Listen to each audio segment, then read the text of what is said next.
નમસ્કાર વિદ્યાર્થી મિત્રો, MS પાવર GK પ્લેટફોર્મ પર આપનું હાર્દિક સ્વાગત છે। વિદ્યાર્થી મિત્રો, આજે આપણે બંધારણના મોસ્ટ IMP વારંવાર પરીક્ષામાં પૂછાતા પ્રશ્નો વિશે ચર્ચા કરવાના છીએ। તો વિદ્યાર્થી મિત્રો, સમયને માન આપી જોઈએ આજના પ્રશ્નો।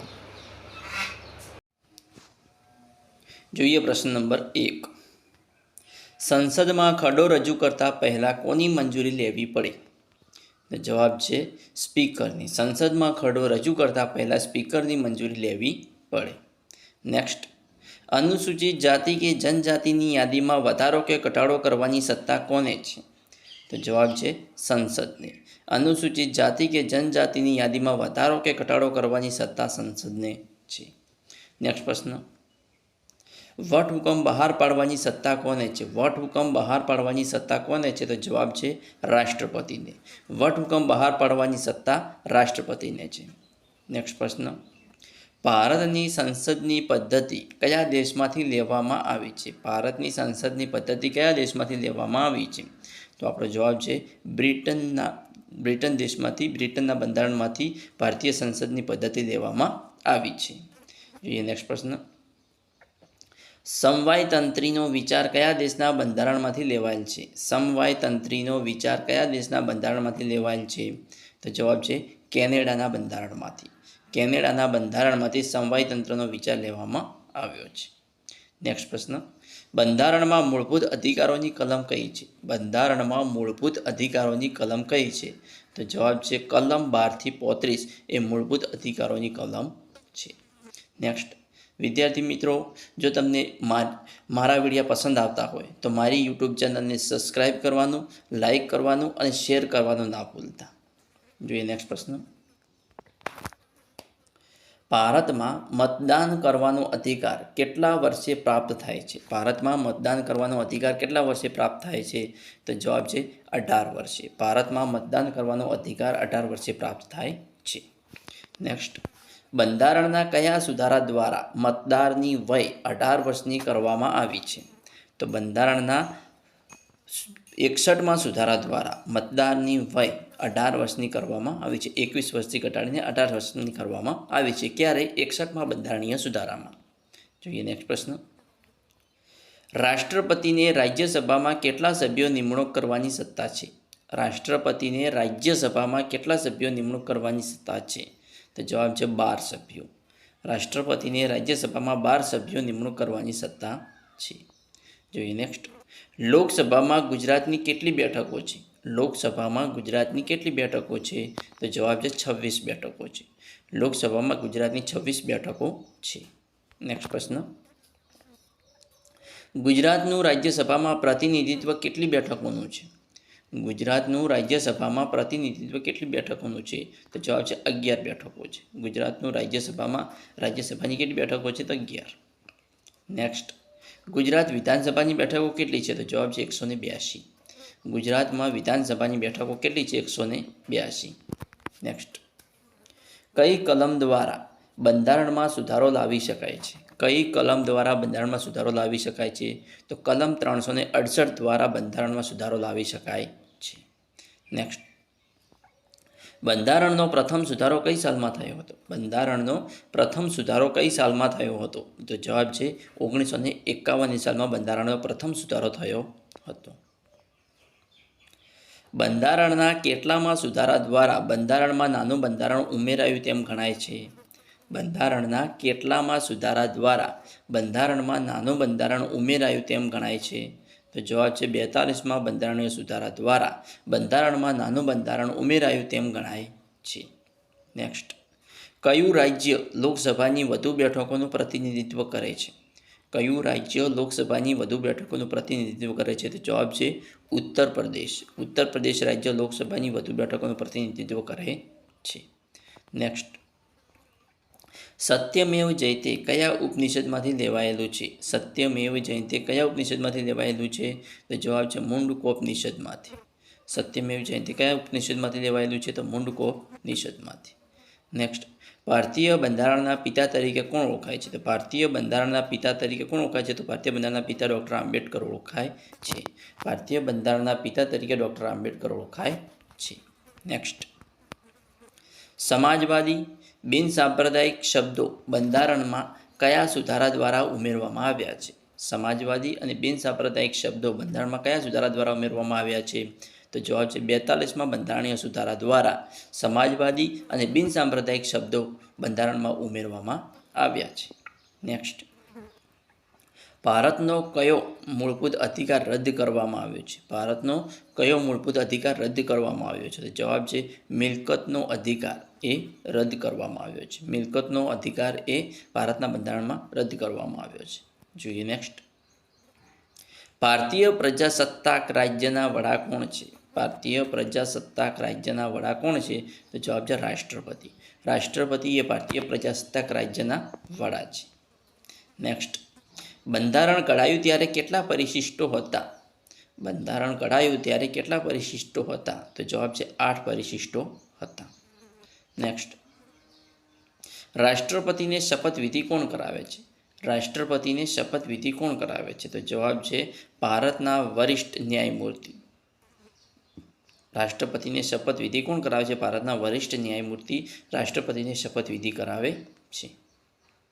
નેક્સ્ટ, બંધારણની કઈ કલમ નીચે રાષ્ટ્રપતિનો હોદ્દો છે? બંધારણની કઈ કલમ નીચે રાષ્ટ્રપતિનો હોદ્દો છે?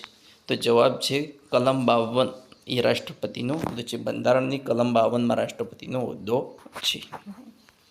નેક્સ્ટ, ઉપરાષ્ટ્રપતિના પદ માટેની વય મર્યાદા કેટલી છે? ઉપરાષ્ટ્રપતિના પદ માટેની વય મર્યાદા કેટલી છે?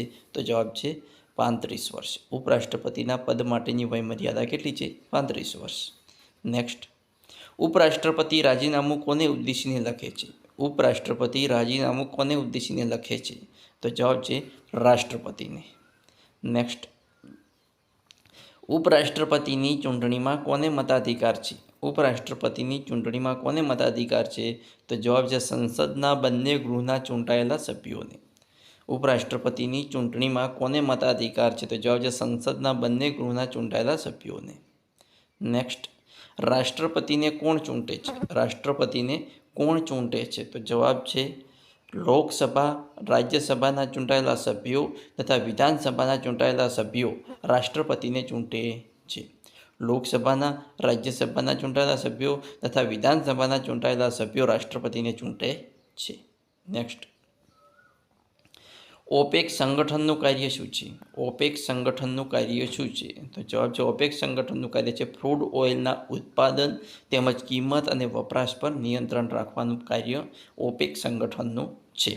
ક્રૂડ ઓઇલના ઉત્પાદન તેમજ કિંમત અને વપરાશ પર નિયંત્રણ રાખવું એ ઓપેક સંગઠનનું કાર્ય છે. નેક્સ્ટ પ્રશ્ન, રાજ્યસભાના અધ્યક્ષ કોણ છે? રાજ્યસભાના અધ્યક્ષ કોણ છે? તો જવાબ છે રાજ્યસભાના અધ્યક્ષ ઉપરાષ્ટ્રપતિ છે. રાજ્યસભાના અધ્યક્ષ કોણ છે? તો ઉપરાષ્ટ્રપતિ. નેક્સ્ટ, મંત્રીમંડળ કોને જવાબદાર છે? મંત્રીમંડળ કોને જવાબદાર છે? તો જવાબ છે લોકસભા. મંત્રીમંડળ લોકસભાને જવાબદાર છે. મંત્રીમંડળ કોને જવાબદાર છે? લોકસભાને. નેક્સ્ટ, મંત્રીમંડળના સભ્યોની નિમણૂક કોણ કરે છે? મંત્રીમંડળના સભ્યોની નિમણૂક કોણ કરે છે? તો જવાબ છે રાષ્ટ્રપતિ. મંત્રીમંડળના સભ્યોની નિમણૂક રાષ્ટ્રપતિ કરે છે. નેક્સ્ટ, કેબિનેટ બેઠકના વડા કોણ હોય છે? કેબિનેટ બેઠકના વડા કોણ હોય છે? તો જવાબ છે કેબિનેટ બેઠકના વડાપ્રધાન હોય છે. કેબિનેટ બેઠકના વડા કોણ હોય છે? તો વડાપ્રધાન હોય છે. નેક્સ્ટ, ભારતીય સંસદના નેતા કોણ હોય છે? ભારતીય સંસદના નેતા કોણ હોય છે? તો જવાબ છે વડાપ્રધાન. વડાપ્રધાન ભારતીય સંસદના નેતા હોય છે. નેક્સ્ટ, ભારતમાં કટોકટી લાદવાની સત્તા કોને છે? ભારતમાં કટોકટી લાદવાની સત્તા કોને છે? તો જવાબ છે રાષ્ટ્રપતિને. ભારતમાં કટોકટી લાદવાની સત્તા રાષ્ટ્રપતિને છે. નેક્સ્ટ, સંસદની વ્યાખ્યામાં શું આવે છે? સંસદની વ્યાખ્યામાં શું આવે છે? તો જોઈએ તો રાષ્ટ્રપતિ, લોકસભા અને રાજ્યસભા સંસદની વ્યાખ્યામાં આવે છે. રાષ્ટ્રપતિ, લોકસભા અને રાજ્યસભા સંસદની વ્યાખ્યામાં આવે છે. નેક્સ્ટ પ્રશ્ન, લોકસભાને બરખાસ્ત કોણ કરી શકે છે? લોકસભાને બરખાસ્ત કોણ કરી શકે છે? તો જવાબ છે રાષ્ટ્રપતિ. લોકસભાને બરખાસ્ત કોણ કરી શકે છે? તો રાષ્ટ્રપતિ કરી શકે છે. નેક્સ્ટ પ્રશ્ન, કયું ગૃહ કાયમી ગૃહ છે? કયું ગૃહ કાયમી ગૃહ છે? તો જવાબ છે રાજ્યસભા. રાજ્યસભા એ કાયમી ગૃહ છે. નેક્સ્ટ, લોકસભાના સ્પીકરની નિમણૂક કોણ કરે છે? લોકસભાના સ્પીકરની નિમણૂક કોણ કરે છે? તો જવાબ છે લોકસભાના સભ્યો. લોકસભાના સ્પીકરની નિમણૂક કોણ કરે છે? લોકસભાના સભ્યો. નેક્સ્ટ, લોકસભાની બેઠકનું સંચાલન કોણ કરે છે? લોકસભાની બેઠકનું સંચાલન કોણ કરે છે? તો જવાબ છે સ્પીકર. લોકસભાની બેઠકનું સંચાલન કોણ કરે છે? સ્પીકર કરે છે. નેક્સ્ટ, રાજ્યસભાની બેઠકનું સંચાલન કોણ કરે છે? રાજ્યસભાની બેઠકનું સંચાલન કોણ કરે છે? તો જવાબ છે ઉપરાષ્ટ્રપતિ. રાજ્યસભાની બેઠકનું સંચાલન કોણ કરે છે? તો ઉપરાષ્ટ્રપતિ કરે છે. નેક્સ્ટ પ્રશ્ન, ઉપરાષ્ટ્રપતિની ગેરહાજરીમાં રાજ્યસભાનું સંચાલન કોણ કરે છે? ઉપરાષ્ટ્રપતિની ગેરહાજરીમાં રાજ્યસભાનું સંચાલન કોણ કરે છે? તો જવાબ છે રાજ્યસભાના ડેપ્યુટી ચેરમેન. ઉપરાષ્ટ્રપતિની ગેરહાજરીમાં રાજ્યસભાનું સંચાલન કોણ કરે છે? તો રાજ્યસભાના ડેપ્યુટી ચેરમેન. નેક્સ્ટ પ્રશ્ન, રાજ્યસભાના સભ્યોની ચૂંટણી કેવી રીતે થાય છે? રાજ્યસભાના સભ્યોની ચૂંટણી કેવી રીતે થાય છે? તો જવાબ છે વિધાનસભાના સભ્યો દ્વારા. રાજ્યસભાના સભ્યોની ચૂંટણી કેવી રીતે થાય છે? તો વિધાનસભાના સભ્યો દ્વારા. નેક્સ્ટ, નાણાકીય ખરડો સૌપ્રથમ ક્યાં રજૂ થાય છે? નાણાકીય ખરડો સૌપ્રથમ ક્યાં રજૂ થાય છે? તો લોકસભામાં. નાણાકીય ખરડો સૌપ્રથમ લોકસભામાં રજૂ થાય છે. સંસદમાં અંદાજપત્ર રજૂ કોણ કરે છે? સંસદમાં અંદાજપત્ર રજૂ કોણ કરે છે? તો જવાબ છે નાણામંત્રી. નાણામંત્રી અંદાજપત્ર રજૂ કરે છે સંસદમાં. નેક્સ્ટ, સંસદની સંયુક્ત બેઠક ક્યારે બોલાવાય છે? સંસદની સંયુક્ત બેઠક ક્યારે બોલાવાય છે? તો જવાબ છે ખરડા અંગે કોઈ બાબતમાં મતભેદ પડે ત્યારે સંયુક્ત બેઠક બોલાવવામાં આવે છે. ખરડા અંગે કોઈ બાબતમાં મતભેદ પડે ત્યારે સંયુક્ત બેઠક બોલાવવામાં આવે છે. નેક્સ્ટ, સ્પીકરનો હોદ્દો કયા દેશના બંધારણમાંથી લીધો છે?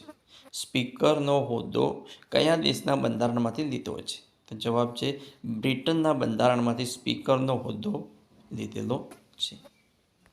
નેક્સ્ટ, સંસદમાં સભ્યોને બોલાવવાની પરવાનગી કોણ આપે છે? સંસદમાં સભ્યોને બોલાવવાની પરવાનગી કોણ આપે છે? તો જવાબ છે સ્પીકર આપે છે. સંસદમાં સભ્યોને બોલાવવાની પરવાનગી સ્પીકર આપે છે. નેક્સ્ટ, કોઈ પણ ખરડો નાણાકીય છે કે કેમ એમ નક્કી કોણ કરે છે? કોઈ પણ ખરડો નાણાકીય છે કે કેમ એમ નક્કી કોણ કરે છે? તો જવાબ છે સ્પીકર નક્કી કરે છે કે કોઈ પણ ખરડો નાણાકીય છે કે કેમ. નેક્સ્ટ પ્રશ્ન, રાષ્ટ્રપતિ અને સંસદ વચ્ચે કડીરૂપ કાર્ય કોણ કરે છે? રાષ્ટ્રપતિ અને સંસદ વચ્ચે કડીરૂપ કાર્ય કોણ કરે છે? તો જવાબ છે વડાપ્રધાન કરે છે. રાષ્ટ્રપતિ અને સંસદ વચ્ચે કડીરૂપ કાર્ય વડાપ્રધાન કરે છે. નેક્સ્ટ પ્રશ્ન, જાહેર હિસાબ સમિતિમાં કેટલા સભ્યો હોય છે? જાહેર હિસાબ સમિતિમાં કેટલા સભ્યો હોય છે? તો જવાબ છે 22 સભ્યો હોય છે. જાહેર હિસાબ સમિતિમાં 22 સભ્યો હોય છે. નેક્સ્ટ, જાહેર હિસાબ સમિતિના લોકસભા અને રાજ્યસભાના કેટલા સભ્યો હોય છે? જાહેર હિસાબ સમિતિના લોકસભા અને રાજ્યસભાના કેટલા સભ્યો હોય છે? તો જોઈએ તો લોકસભાના 15 સભ્યો અને રાજ્યસભાના 7 સભ્યો હોય છે. નેક્સ્ટ, જાહેર હિસાબ સમિતિના ચેરમેન કોણ હોય છે? જાહેર હિસાબ સમિતિના ચેરમેન કોણ હોય છે? તો જવાબ છે વિરોધ પક્ષના નેતા જાહેર હિસાબ સમિતિના ચેરમેન હોય છે. નેક્સ્ટ, જાહેર હિસાબ સમિતિ કોને ઉદ્દેશીને પોતાનો અહેવાલ રજૂ કરે છે? જાહેર હિસાબ સમિતિ કોને ઉદ્દેશીને પોતાનો અહેવાલ રજૂ કરે છે? તો જવાબ છે રાષ્ટ્રપતિને. જાહેર હિસાબ સમિતિ રાષ્ટ્રપતિને ઉદ્દેશીને પોતાનો અહેવાલ રજૂ કરે છે. નેક્સ્ટ પ્રશ્ન, અંદાજ સમિતિમાં કેટલા સભ્યો હોય છે? અંદાજ સમિતિમાં કેટલા સભ્યો હોય છે? તો જવાબ છે 30 સભ્યો. અંદાજ સમિતિમાં 30 સભ્યો હોય છે. નેક્સ્ટ પ્રશ્ન, સુપ્રીમ કોર્ટના ન્યાયાધીશની નિમણૂક કોણ કરે છે? સુપ્રીમ કોર્ટના ન્યાયાધીશની નિમણૂક કોણ કરે છે? તો જવાબ છે રાષ્ટ્રપતિ. સુપ્રીમ કોર્ટના ન્યાયાધીશની નિમણૂક રાષ્ટ્રપતિ કરે છે. નેક્સ્ટ પ્રશ્ન, સુપ્રીમ કોર્ટના ન્યાયાધીશની નિવૃત્તિ કેટલી હોય છે? નિવૃત્તિ વય કેટલી હોય છે? સુપ્રીમ કોર્ટના ન્યાયાધીશની નિવૃત્તિ વય કેટલી હોય છે? તો જવાબ છે 65 વર્ષ. નેક્સ્ટ, સુપ્રીમ કોર્ટના વરિષ્ઠ ન્યાયમૂર્તિ કોને ઉદ્દેશીને રાજીનામું મોકલે છે? સુપ્રીમ કોર્ટના વરિષ્ઠ ન્યાયમૂર્તિ કોને ઉદ્દેશીને રાજીનામું મોકલે છે? તો જવાબ છે રાષ્ટ્રપતિને ઉદ્દેશીને રાજીનામું મોકલે છે. સુપ્રીમ કોર્ટના વરિષ્ઠ ન્યાયમૂર્તિ રાષ્ટ્રપતિને ઉદ્દેશીને રાજીનામું મોકલે છે. નેક્સ્ટ પ્રશ્ન, પંચાયતી રાજ અંગે અધિનિયમ કયા પરિશિષ્ટમાં છે? પંચાયતી રાજ અંગેનો અધિનિયમ કયા પરિશિષ્ટમાં છે?